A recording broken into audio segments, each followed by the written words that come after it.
नमस्कार, शुभ प्रभात. बघू शकता मित्रांनो, आम्ही आता कोल्हापूरचं दर्शन करून आंबोली घाट धबधबा मार्गी खाली सावंतवाडीवरून गोव्याला जाताना हे काल सकाळचं दृश्य आहे. तुम्ही बघू शकता, खूप असं पाऊस होतं आणि धुकं पण होतं.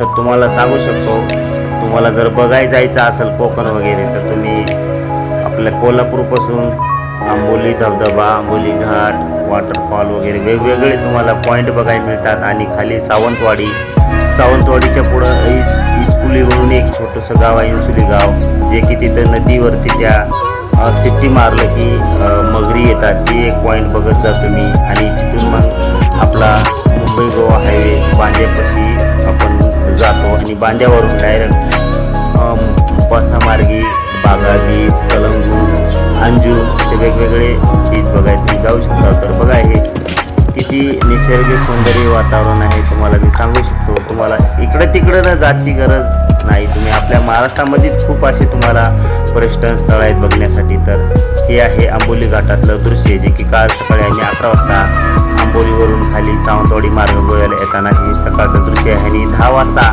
लाईट आणि इंडिकेटर लावून आपल्याला अगदी सावकाश गाडी तिथं चालवावं लागतं. आता एक तर सिंगल रस्ता आहे, उजव्या बाजूला जे आहे, तर मी खाली उतरताना उजव्या बाजूला आहे ते दरड खाई आहे आणि डाव्या साईडला दरड कोसळण्याची खूप अशी भीती असते, त्याच्यामुळं आपण गाडी सावकाश चली जा. पावसाळ्यात 4 महिने खूप अशी अवघड असतात त्या घाटात गाड्या चालवणे.